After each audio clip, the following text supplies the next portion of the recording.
Welcome to Down to Business with V, a show dedicated to bringing you actionable information to help protect you, your families, your businesses, and the community.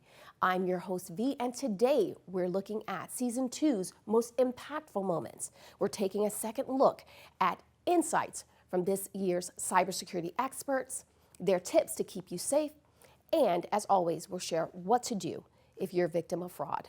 Let's get down to business. From Atlanta, Georgia, to becoming a United States Marine,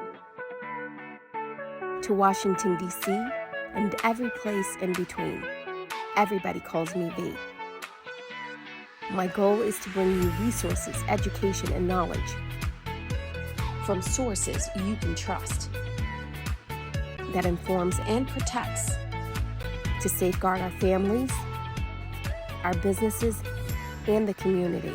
Now let's get down to business.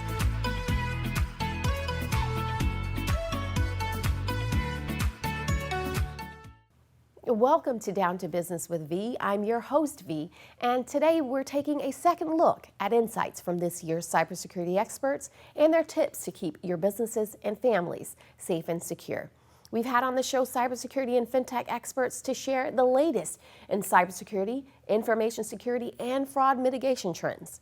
The season was packed with enlightening conversations on what's happening on the fraud landscape and how you can keep your family safe. And today, we'll look back at a few. One of the conversations came from Tanya Dudley, CISO of Cofins. Tanya shared on a number of topics, including multi-factor authentication and password managers from the enterprise and consumer perspective. However, one of the more disturbing trends she discussed was on the episode of romance scams, where she shared how spiritual rituals are being used in romance scams to target victims. Let's take a look.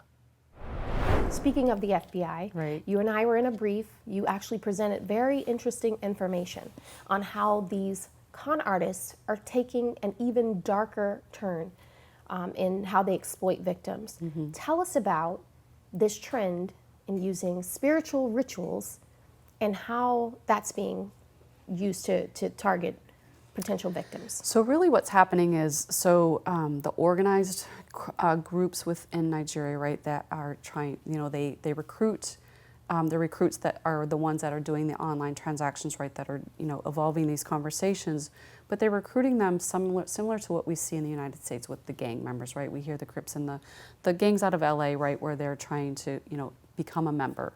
And so, in order to get their way up into that, the hierarchy of that gang member, they're asking them to do certain things, and sometimes it's, encouraging them to, their culture is about doing these spiritual rituals, sometimes very dark, right? But that by doing these, they believe that they're going to gain higher, have more success in getting that money out of that victim, right? So they really believe in these rituals are going to help them, make their way up into that, crime network organization. So it becomes very dark and scary when you start to dig into, and that's what some of our researchers have really dug into. How is this stemming from, right? Because how do you solve for this crime if you can't understand what's the motive behind it? And when you start to dig a little bit deeper and see some of these motivations that they have to be able to become higher in the hierarchy, right, and leading to these voodoo type rituals, it becomes very dark, something that we don't really like to spend a lot of time on, but you have to really understand that criminal mindset, right, to be able to know how can we get ahead of this and make an impact in it. Absolutely. And Tanya, I know you mentioned that, this was happening in the Nigerian crime rings, and they're carrying out this. We've also heard of it here in the U.S., where these malicious actors are using spiritual rituals, like you talked about, the voodoo, the hexes, the vexes, whatever you'd like to call them, as a way to target victims, to increase their levels of success with carrying out crimes against them. Right. It becomes very unfortunate. Unfortunately, if you also think about the victim side, right? So they don't realize that they're in this relationship, or that they're, so it's hard for them to see outside of this, right? Because they really truly believe they're in a real relationship. And so it's hard for them to really recognize that. And that's where we really kind of really want to try and get the word out, right? So as, maybe if you have family members that, maybe are, considering online dating, or some of these social media where they say they might have an online friend, really look for different, changes in their behavior, kind of like you would with your teenagers, right? When they start to do, go online and online gaming or something, where you start to look for some characteristics of maybe, emotionally they're being swindled, or convinced to give in, to some of these. Also helping with them to maybe how you protect them. Your aging parents, right? The aging adult. How do you protect their financials, right? Making sure that you have some stop gaps in there to help, so they don't drain their bank account, right, and be out. We hear stories after stories that are very unfortunate, where they've given over a lot of money to these criminals that they can never get back. We highlighted this information to legitimize the voice of victims of romance scams that involved this type of scenario, involving ritual magic, spiritual rituals, dark magic. We have heard of victims who have spoken up far and wide. And when they spoke up, the people that they spoke up to had no grid for what it was that they were sharing. So we want to thank Tanya Dudley, the CISO of CoFins, for sharing this information and shedding light on this very dark subject. We certainly do appreciate you. We also had on the show Laura Baker of Cyber Wyoming and the Cyber Wyoming Alliance. Laura shared a number of the programs that her organization produces. And my favorite is the Hacker's Brief, where everyday citizens report fraud to help protect the community. Let's take a look. So Laura, let's talk a little bit about what you're doing with the Hacker's Brief and how everyday citizens are bringing their information to you and through the organization and helping their communities. Tell us a little bit about what you're doing. So we set the first thing we did with the Hacker's Brief is we set up a phishing@cyberwyoming.org email address, and people can forward their emails, forward their texts. They also can describe a call that they might have received, and we make it anonymous, verify it, make it anonymous, and then we put it into a weekly publication called the Hacker's Brief that is picked up by Wyoming newspapers statewide, as well as organizational newsletters. So they use it for training and to alert their friends, family, and neighbors in their communities. What a novel idea. This is awesome. This is taking, being a good citizen to the next level.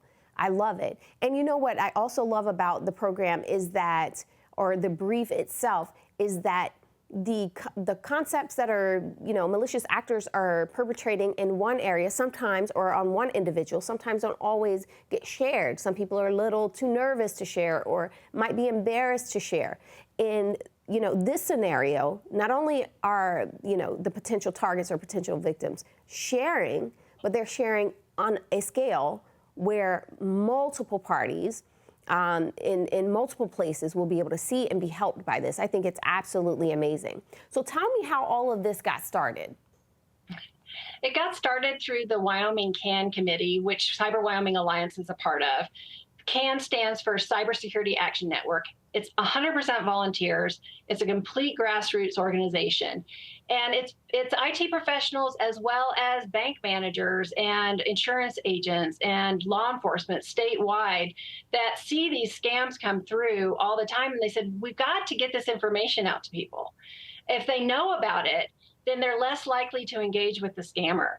And that's proven by studies. Better Business Bureau has been doing studies about that if you have previous knowledge or prior knowledge of the scam and scam tactics, then you are much less likely to engage and thus lose money. And so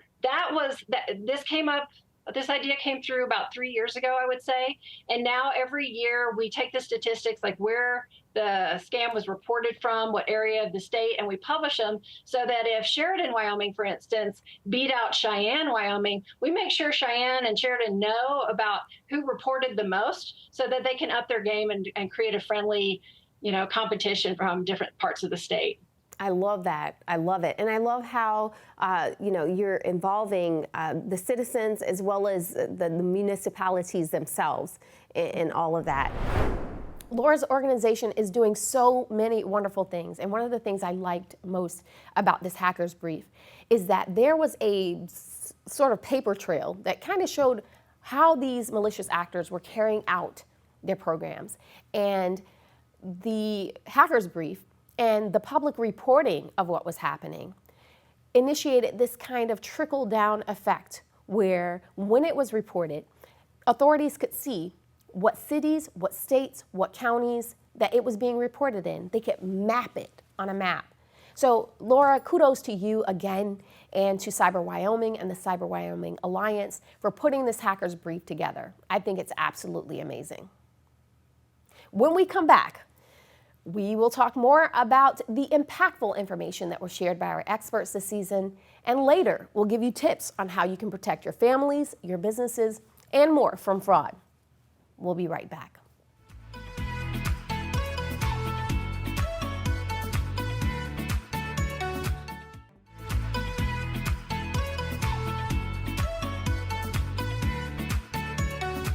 Welcome back to Down to Business with V. I'm your host, V, and today we're taking a look back at some of the season highlights and the insights shared by our experts. In episode 8, we highlighted social engineering and how it's being carried out. Our guest expert, Mr. Anthony Pinto from the UWF Center for Cybersecurity, shared the red flags and ways to identify social engineering, but he also shared why scammers used it. We typically think of money and financial gain, which Mr. Pinto did highlight. However, he also touches on the social engineering that is used to discredit a target. Let's take a look. With students, as I'm also the faculty advisor for the Cybersecurity Club, the Cybernauts is what we call it, that do competitions like one you mentioned. Awesome. You're very, very busy there. Thank you for everything you're doing to raise up this next generation of cyber experts. I hope so. Yeah, it's fun. It's a lot of fun. Well, today we're talking about social engineering, what it is, and we're also talking about the phishing and smishing, what that is and how it plays into social engineering. So for those who might not know what social engineering is, give us an overview and some insight into that. So social engineering is just a way to find out information about a person or an entity to use it against them in some way. The more information I can find out about you, the better crafted that thief can be. And you can go back to the old Westerns where guys would try to con people out of their money based on what they knew about the town or what they knew about them and their habits and things like that. And it's basically the same thing. And they use different tactics, like you mentioned, phishing, which is usually emails they send you, and people have seen those all the time. You know, some prince wants to enter the United States but needs you to do some things with his bank and he'll give you money, or you won a lottery but you have to apply, you have to give them money first or something like that. Sort of an offshoot of that is spear phishing, which is really social engineering. So spear phishing is targeting you as an individual. Like they would say, okay, she works for a TV show, she's a host, she works here, so she knows these types of things, she belongs to this type of organization, she lives in this part of town, maybe they even know what kind of car you drive based on Facebook or something like that, who your family members are.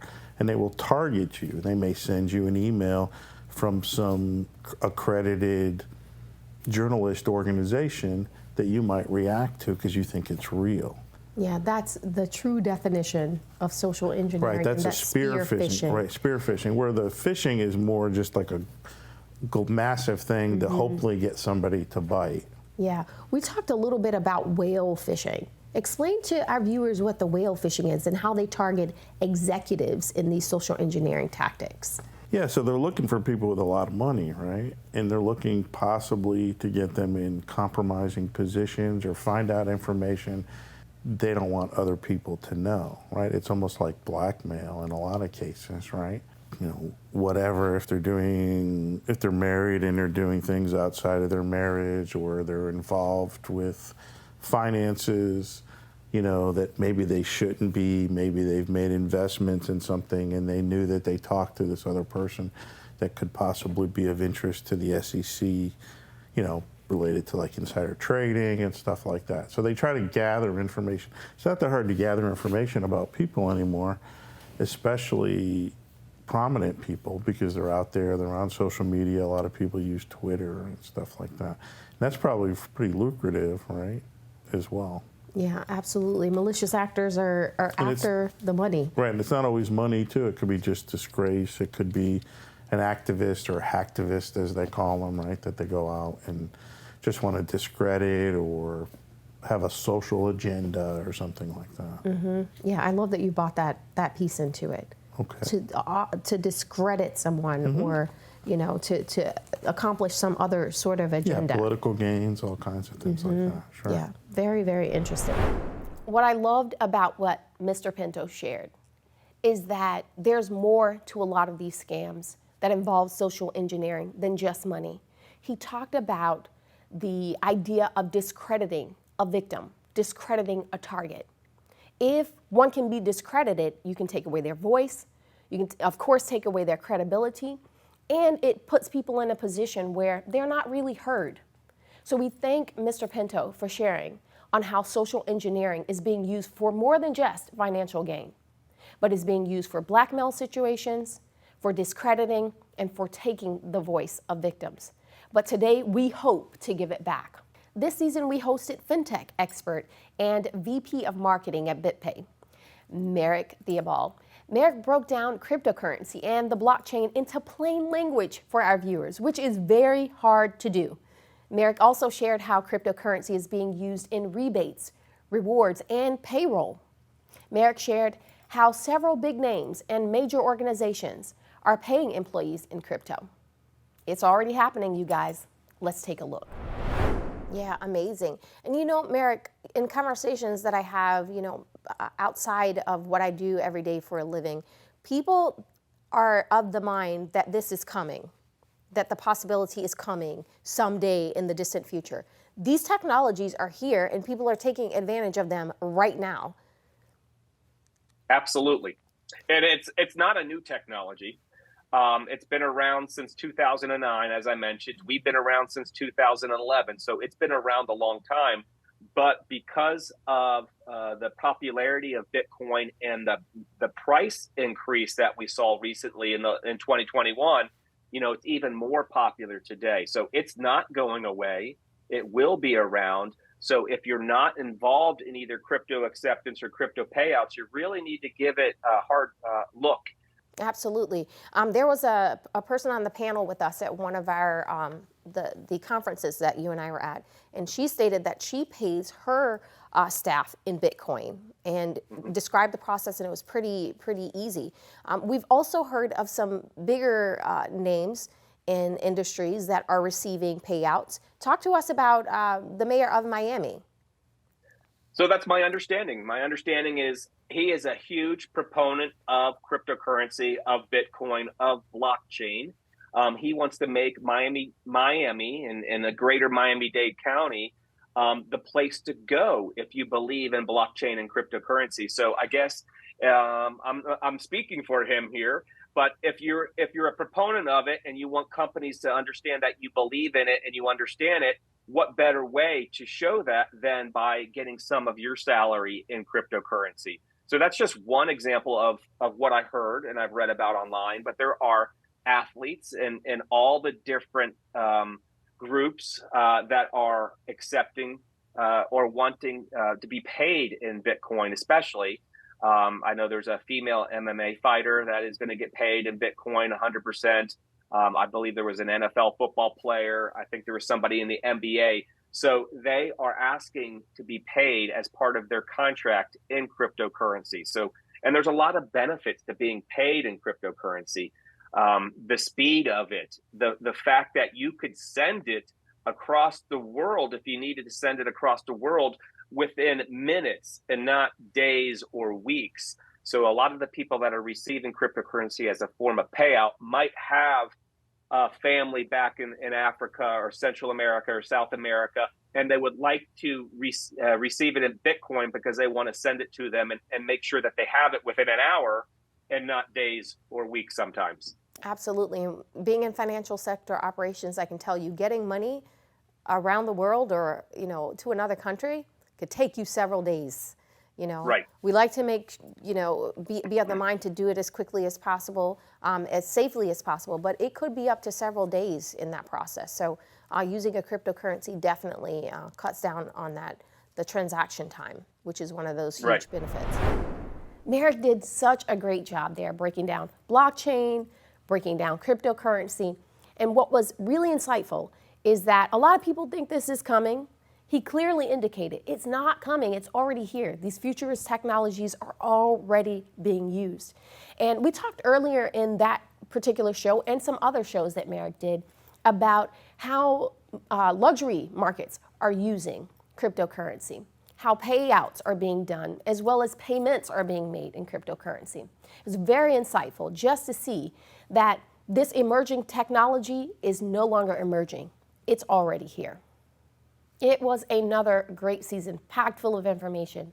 And some of the big takeaways from this episode, as well as the entire season, is that scammers are using black magic and spiritual rituals to target victims. So when you hear of this, if someone comes to you and says, this happened to me, or I perceive that this is happening to someone else, don't just push it away. Don't just ignore them. Know that there's something bigger that might be happening here. Also know that con artists will use social engineering not only to get money, but to discredit their victims. They will use it to take away their voice, take away their credibility, and keep them silent. When we are vigilant as a community, we can help mitigate not only this, but cybercrime as a whole. If you or someone you know has been a victim of a data breach, an account compromise, social engineering, if you've been a victim of a romance scam or someone's using dark magic, or even if they aren't, or you've experienced any other type of cybercrime, we of course encourage you to contact your local police as well as the FBI at ic3.gov.